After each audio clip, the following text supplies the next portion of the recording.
morning, the title of my lesson is what kind of lighthouse you would be. What kind of lighthouse you would be. If you were to come to my house and just walk around, you would know that I like lighthouses because I have lighthouses on shelves, I have scenes of lighthouses on the mantle, I have pictures of lighthouses on the wall, I have a lighthouse calendar, I have 2 books of lighthouses on the coffee table, so I think I like lighthouses. So I think you would get that if you come by the house and seen that. You'd think I'd probably obsessed, and then also one of my bucket lists is there's a place in Maine where there's a lighthouse on an island that you can actually spend a week at the lighthouse on vacation, and that's something that I was wanting to do as a bucket list someday. But as for this lesson, some of the guidelines I got came from Andre King of the Church of Christ. But starting out, these lighthouses and things that were built was on the peninsulas, on different areas and everything to guide the mariners and the sailors into safe passage to get back home. And it was during the day, didn't need these lights and everything. Had the daylight and had the sun to see, but at night they needed these great lights that shone for miles and miles and miles to be able to lead them back and lead these sailors back to safety. And in our first place here in the Bible, we're going to look at Matthew 5, verses 14 and 15. Matthew 5, 14 and 15. And there it says, "You are the light of the world. A city set on a hill cannot be hidden, nor does any one light a lamp and put it under a basket, but on the lampstand, and it gives light to all who are in the house. Let your light shine before men in such a way that they may see your good works and glorify your Father who is in heaven." So there, we're not supposed to keep our lamps hidden there. Our light is supposed to be out for everybody to see. So while men and us, we build towers and equip these lights to guide other people's home, what did Jesus do? Jesus built his church to stand as a beacon and to light the world with his presence and to guide the children of God back home to him. So this morning, just going to talk about how to live a radiant life that lights the way for others, that they may be able to follow, that we need to let our light shine. So the Greek word for light, bios, P-H-O-S, meaning is to give light. And light in the Greek can mean light is seen by the eye. It can also mean to reach the mind. And different areas of the Bible here talks about light. One is light that speaks of the very nature of God. And that's found in 1 John chapter 1, verse 5. 1 John 1 and 5. "This is the message we have heard from him and announced to you, that God is light, and in him there is no darkness at all." So in God there is no darkness, only light. That is the nature of our God. And then also another one that is spoken about is the impartiality of God. James 1 and 17 says, "Every good thing given and every perfect gift is from above, coming down from the Father of lights, with whom there is no variation or shifting shadow." So God is he's black and white. He's light and dark. There is no in between, and there is no impartiality with God. And then also, the Bible describes God as the eliminator of his people. And this is in Isaiah 60, verse 19 and 20, where it says, "No longer will you have the sun for light by day, nor for brightness will the moon give you light, but you will have the Lord for an everlasting light, and your God for your glory, and your sun will no longer set, nor will your moon wane, for you will have the Lord for an everlasting light, and the days of your mourning will be over." So God will be our light and be our glory. And then ultimately, speaking of Jesus, ultimately the Lord Jesus is the source of light for all men. Coming from John chapter 8, verse 12. And it says, "I am the light of the world. He who follows me will not walk in the darkness, but will have the light of life." So, if you have Christ, then you are a light of the world and you have the light of life. So, to see this light, we must have an organ for its reception. So, in Matthew chapter 6 and verse 22, it states there, "The eye is the lamp of the body. So then, if your eye is clear, your whole body will be full of light." So if we don't have sin, we have done what we need to do to bring us into to be like Christ, then our eye will be clear and we will have that full light. But if not, talking here in 1 Corinthians chapter 2 and verse 14, it says, "But a natural man does not accept things of the Spirit of God, for they are foolishness to him, and he cannot understand them because they are not spiritually appraised."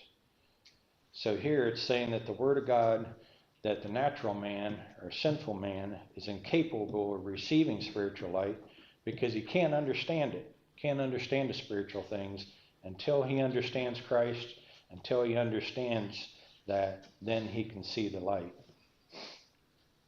So only in Christ can we come to understand the things of God. And then in Luke 16, verse 8, it says, "For the sons of this age are more shrewd in relation to their own kind than the sons of light." So in this world today, and a lot of times the people aren't looking for the light or are more shrewd to their way of doing things, and we need to be a shining light unto those people.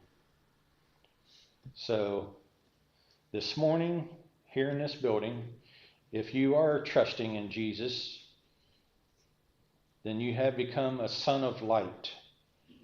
Not because your mind has been illuminated by God, but because Christ has given you the knowledge and the understanding of him. And then when Jesus says that you are a Christian and you are the light of the world, he's giving you the greatest compliment you could ever receive.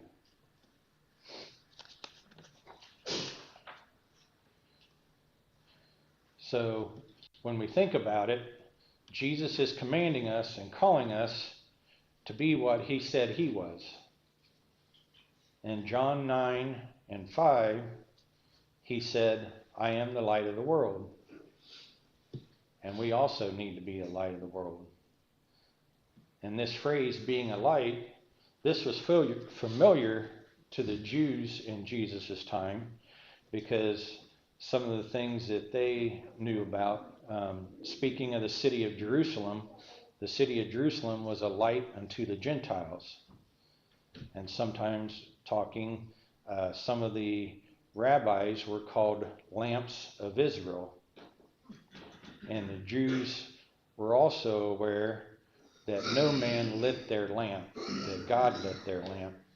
Because when Israel was a light to the Gentiles, everybody knew that it was God that lit Israel's lamp, not their own light. And the glory of Israel and the light the nation cast, or the light of a man of God, is borrowed from God. So Jesus never told his people to go out and make their own light. Us as Christians, we're to shine light, but it's a reflection of Christ's light, not our own. Not that we could boast, not that we can do anything, but of Christ's light. And then, as in a wedding, being radiant and everything, when you look at a wedding or something and you see, a man and a woman getting married, and the bride is, dressed in white and just all radiant and glowing and everything, as they say. There was a woman and her young daughter were attending a wedding of a relative. This was the first time the little girl had ever seen a wedding ceremony. She was in awe by the pomp and circumstance, the music, the formal attire, the decorations, the fine gowns and tuxes, all the different things going on. And at one point during the ceremony, the little girl leaned over to her mother and whispered, "Mommy, Mommy." "What, dear?" her mother replied. "Why is the bride dressed in white?" The mother thought about it for a moment and struggled to come up with a simple explanation her daughter would understand. Finally, she smiled and said to her daughter, "The bride wears white because white is the color of happiness, and today is the happiest day of her life." And the little girl sat there and she thought for a minute, and she said, "Mommy, so why is the groom wearing a black tux?" So men, it's about the women. It's not about us. It's about the women. But her combination of her happiness, her beauty, all the different things, the lace, the veil, all this stuff, her radiance shines because she has that love in her heart, and the people see that and these two being brought together. But that helps make the bride special on her day. And then also, the radiance of Jesus that shines from the Christian is ignited by the presence of Christ in our heart. So if we have Christ in our heart, then we should, as Christians, be ignited and shining our light out into the world. So when Jesus said that believers are to be the light of the world, what did he mean? First and foremost, the light needs to be seen. If it's not seen, it's not any good. So you don't want to put your lamp under a basket. Back in the ancient days when Jesus lived in the house and everything, the houses were thick with clay and everything. The windows were very tiny, didn't let a lot of light in, and they had lamps that were like, at that time, like a gravy boat. And then they'd put oil in it, and then they'd put a wick on top of it. And then they would light that wick to be able to illuminate the house and be able to bring light into the house. And you couldn't just go down to your 7-Eleven and buy a cigarette lighter or buy matches to light that wick. So it was a chore to get that wick lit. So when they were there, they would make sure they had enough wicks, enough oil and everything for that to be able to keep that light shining. But if they were to go away and for a little time, they didn't want to blow the lamp out and everything because of getting it restarted again. So then that's when they would put a basket over it and keep the lamp lit. But then when they got home, they could lift the basket off and it would shine that light again into the house. So, and that is like us. We are not to cover up our light with a basket, but we are supposed to let it shine here and out in the world outside these doors. And then we need to keep it burning all the time. We can't be undercover disciples for Christ. Someone said that there's no such thing as secret discipleship. Either the secrecy destroys the discipleship or the discipleship destroys the secrecy. So our Christianity should be visible to everybody, not here just in this building to each other. more people should know that I'm a Christian than just all my brothers and sisters here in this building. Because if we go out these doors at the end of the service and get in our car in the parking lot and we don't show that light to anybody, then what good is it? Our faith should be visible in all the things that we do each and every day. All the ways that we interact with the bank tellers, waitresses and waiters, our friends and family, our employers, our employees. And then it should be shown in the way we drive, in the way we play games, in our language, in everything we do. Out on the golf course, in the classroom, in the locker room, everywhere we go, we should be no different than what we are in here. So Jesus didn't say, you are the light of the church and only in here. If that was so, we would come here every Sunday, go home, and then what would it be? He said, you are the light of the world. The world is outside those doors. The world is where we live at. So in our lives, in the world, our faith needs to be seen by everybody. And he has an expectation that his people would be those lights and be able to go out and spread that and bring more people in. So Jesus also meant for lights to serve as a guide. So we need to have lights to guide us. So we have channels when we're in a river or out on a big lake or something, and there's channels and different things. There's buoys with lights on them that shine a safe passage, let you know where you go. Airport runways have lights on them, so when the airplanes, if it's raining or different things, they can see the lights, know where the runway is, so they can land safely. We have street lights on all of our streets and stuff to illuminate that at night so we can see the pedestrians and different things and things to be safe. So we have lights that help us see the way. And Jesus came to make the way clear for us. Jesus was the way and the light for us to follow. He came, did what he needed to do to show us the way that we can have that light through him. And we are supposed to be a good example and supposed to help one another and be able to shine our light and help in what is needed. And the world definitely needs that now.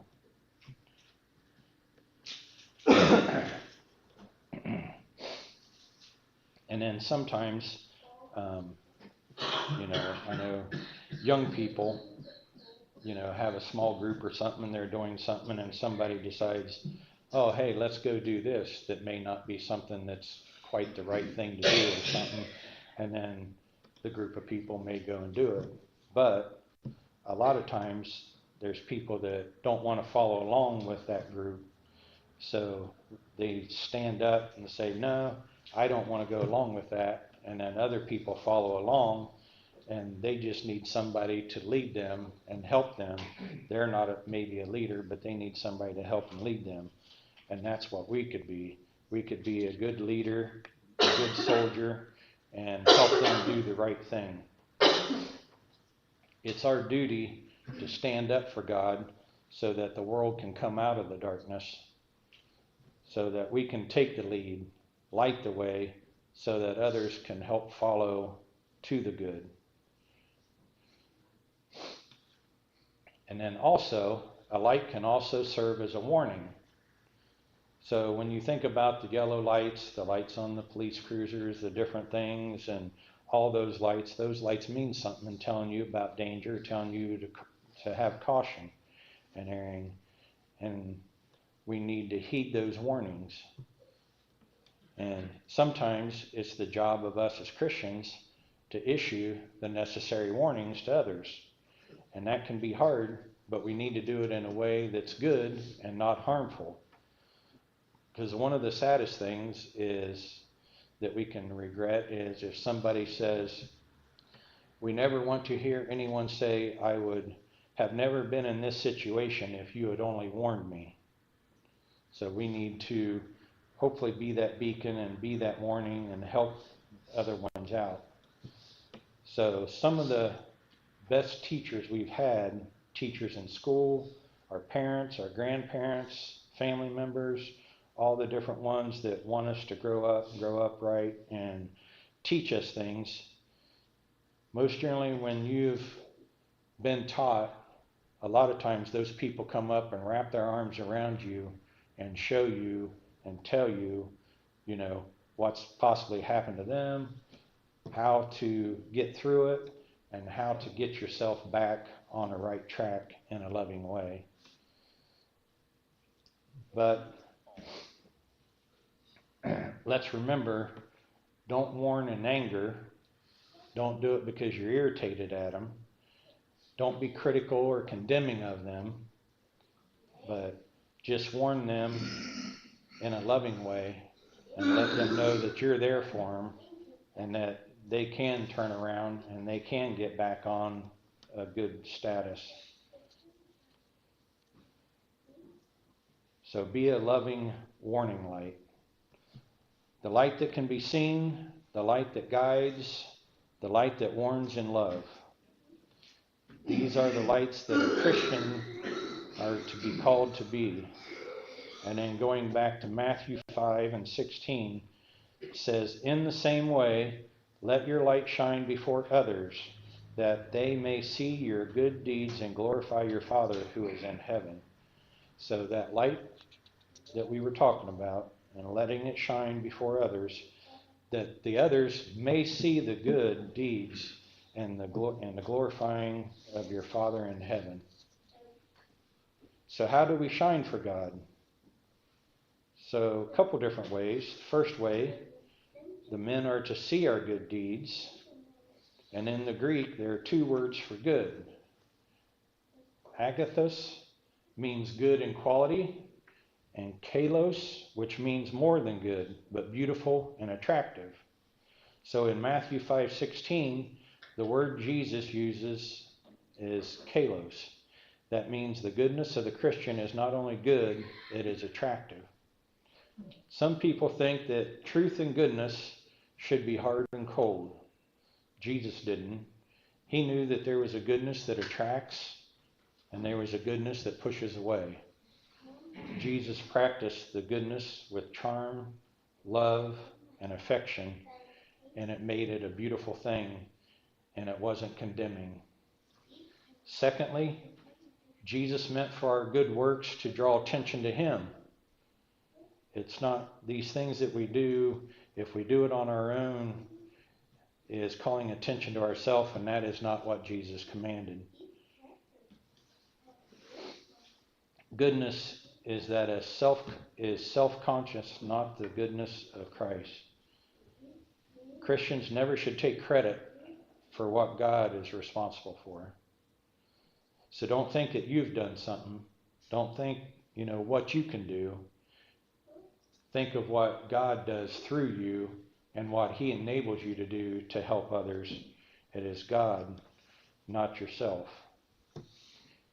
And if you're a Christian this morning, He has made you a light meant to be seen by others as a guide, showing the footsteps of Jesus and warning of the dangers on the road to heaven, lighting that path and helping you stay on that course that we all may be able to see heaven someday. So how are you going to be a light? By shining the light of Jesus, loving service into the dark recesses of the world, so that other men can see us as an example and draw attention to Him. We don't want to draw attention to ourselves, but to the Lord who gave His life for us. Those people out in the seas and all needed to get a redirect to their course and get back to safety. And those lighthouses were a way for that to help to bring them back safely. Jesus said, let your light shine. Be a conspicuous sign for Him that directs someone through the perilous sea of life, ultimately guiding them to heaven. So, in closing, Let us be a lighthouse for Christ. Christ was here. Christ was a light for us to guide us to God. So let us be a reflection of that light to this world and help bring people into the fold. If you have a need to be a Christian this morning, you're not a Christian, and you have a need to be a Christian, we are here to help. We're here to guide you, help you, and be that light to you. If you are been a Christian, fallen away, need restored, also come and as we stand and sing our song of invitation.